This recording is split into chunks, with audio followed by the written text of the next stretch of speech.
Dengan kondisi ini, saatnya kita kerja dari rumah,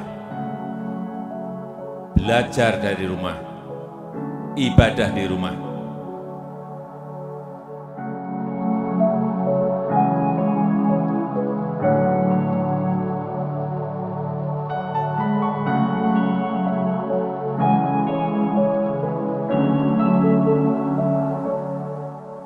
Assalamualaikum warahmatullahi wabarakatuh.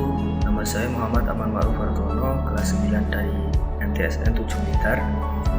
Selama kegiatan program pembelajaran di rumah, Bapak Ibu Guru MTSN 7 Blitar akan membagikan tugas dari sekolah melalui WA.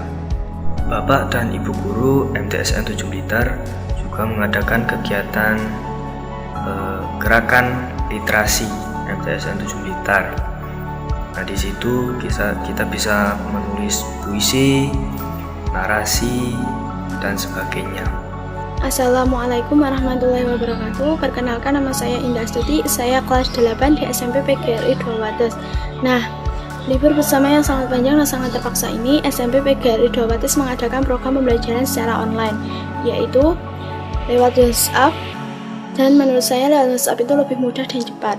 Assalamualaikum warahmatullahi wabarakatuh. Perkenalkan, nama saya Lulu Widyasari.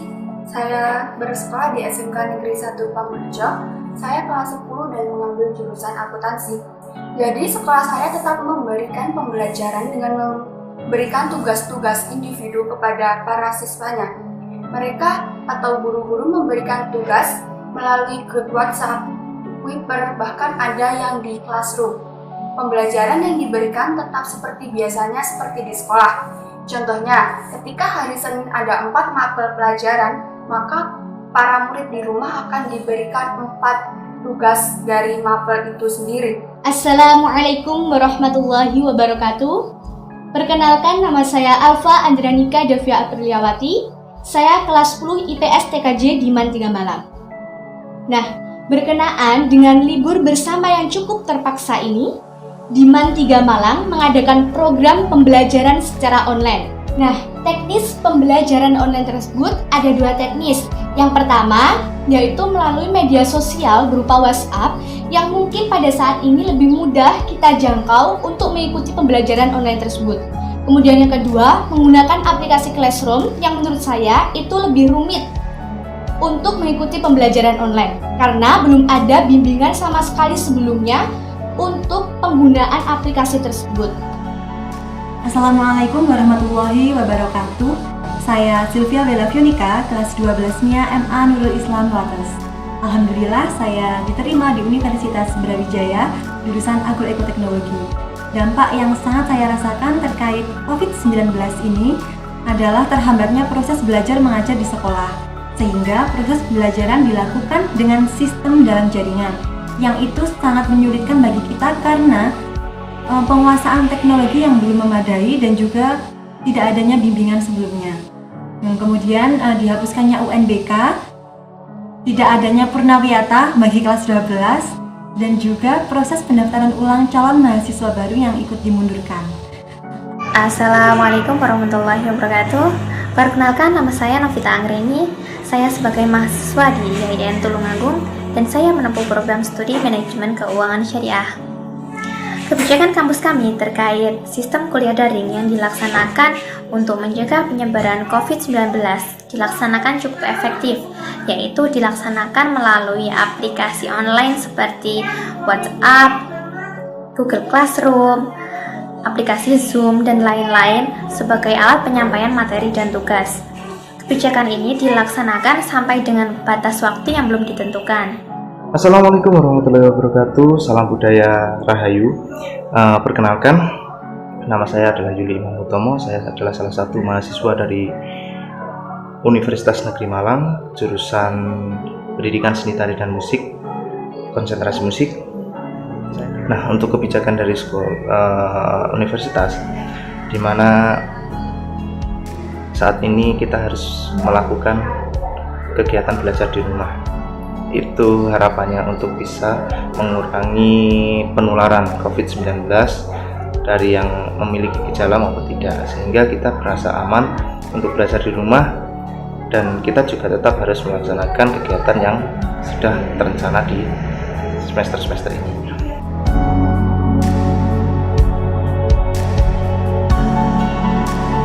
Kalau sisi negatifnya, mungkin dalam program pembelajaran di rumah ini saya tidak bisa bertemu dengan teman-teman lagi. Untuk kesan negatifnya, kadang saya merasa terbebani dengan tugas yang diberikan oleh Bapak Ibu Guru, karena kadang Bapak Ibu Guru tidak memberikan tugas sesuai dengan jadwalnya.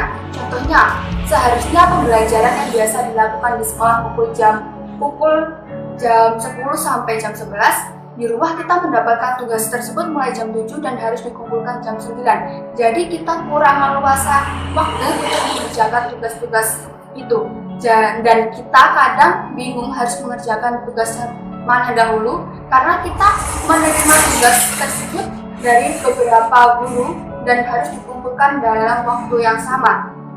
Selain itu, saya kurang bisa memanage waktu karena kadang terlena dengan banyaknya tugas yang harus saya kerjakan dan sampai lupa mengenai pekerjaan rumah yang seharusnya sudah saya kerjakan.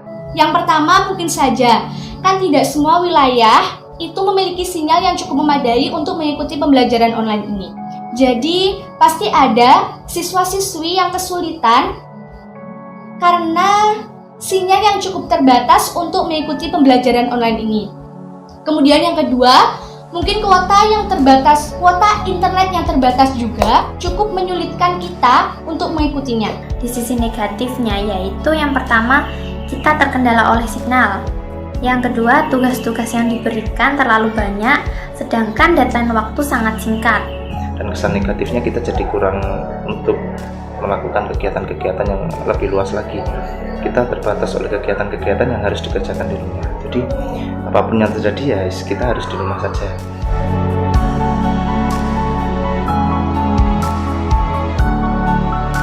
Lebih sungguh-sungguh untuk belajar, lebih berkonsentrasi, dan waktu belajar itu lebih banyak. Untuk hal atau kesan positifnya, saya merasa senang karena saya tidak harus pergi ke sekolah, mengingat jarak dari rumah saya ke sekolah yang cukup memakan waktu. Selain itu, saya lebih banyak meluangkan waktu untuk bisa berkumpul dengan keluarga. Berbeda dengan ketika saya masuk sekolah seperti biasa yang pulang hingga pukul 4 bahkan 5 sore jika ada kegiatan tambahan. Menurut saya, sisi positif dari pembelajaran online ini, kita masih tetap bisa belajar selama di rumah saja.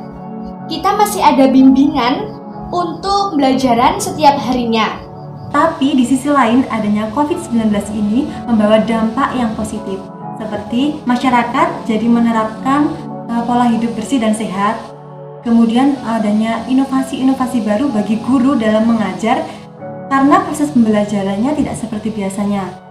Kesan positif saya selama pembelajaran di rumah yaitu yang pertama, kita bisa lebih dekat dengan keluarga. Yang kedua, kita bisa kuliah sambil santai. Kita tidak perlu berpakaian rapi untuk bisa melaksanakan kuliah.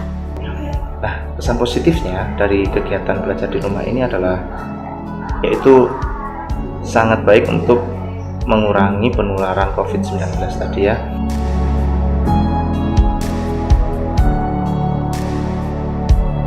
Harapan saya terkait COVID-19 mudah-mudahan cepat hilang dari Indonesia, di dunia, dan mudah-mudahan kita juga diberikan kesehatan, sehat walafiat dalam keadaan yang seperti ini. Semoga virus corona atau COVID-19 segera mereda dan keadaan bumi ini kembali normal seperti semula. Untuk harapannya sendiri, saya berharap untuk para pasien yang positif COVID-19 ini segera disembuhkan, dan untuk para pemerintah lebih tegas dan lebih sikap untuk menangani wabah ini. Selain itu, saya juga berharap untuk para masyarakat agar menaati peraturan yang telah dibuat pemerintah agar kita juga mendapatkan hal positifnya dan kita juga dapat menjalankan aktivitas seperti biasanya. Dan harapan saya, semoga virus ini segera berlalu sehingga kita dapat melanjutkan aktivitas kita. Selain itu, kita juga harus tetap menjaga kebersihan, tetap di rumah saja, dan yang pasti selalu mengikuti anjuran dari pemerintah. Pesan saya kepada seluruh warga negara Indonesia, mari kita bersama-sama mencegah penyebaran COVID-19 dengan cara patuhi peraturan pemerintah yang ada untuk tetap stay di rumah, menjaga kebersihan, menerapkan pola hidup sehat, dan menghindari kerumunan. Semoga dengan begitu, wabah ini bisa berakhir dan kita semua bisa kembali beraktivitas seperti biasa. Nah, maka dari itu, yuk bersama-sama kita membantu pemerintah memutus mata rantai penyebaran virus corona dengan cara tetap di rumah aja ya. Harapannya untuk semua, khususnya pelajar seluruh Indonesia, tetap di rumah, stay di rumah, jangan kemana-mana, jaga kondisi dan jaga kesehatan, agar kita agar garda penolong di garis terdepan bisa segera menyelesaikan masalah COVID-19 ini, dan kita bisa melakukan kegiatan seperti biasanya. Jadi harapannya segera berakhir COVID-19 ini, dan mudah-mudahan semua yang ada di Indonesia, khususnya umat Islam semua, bisa dalam keadaan sehat walafiat tanpa suatu halangan atau wabah apapun. Dan itu pesan saya, mudah-mudahan kita diberi perlindungan oleh Allah Subhanahu wa Ta'ala. Mungkin itu yang bisa saya sampaikan. Sekian dulu. Salam 3B. Belajar, berjuang, dan bertakwa. Belajar, berjuang, dan bertakwa. Belajar, berjuang, bertakwa. Selamat belajar, berjuang, dan bertakwa. Wassalamualaikum warahmatullahi wabarakatuh.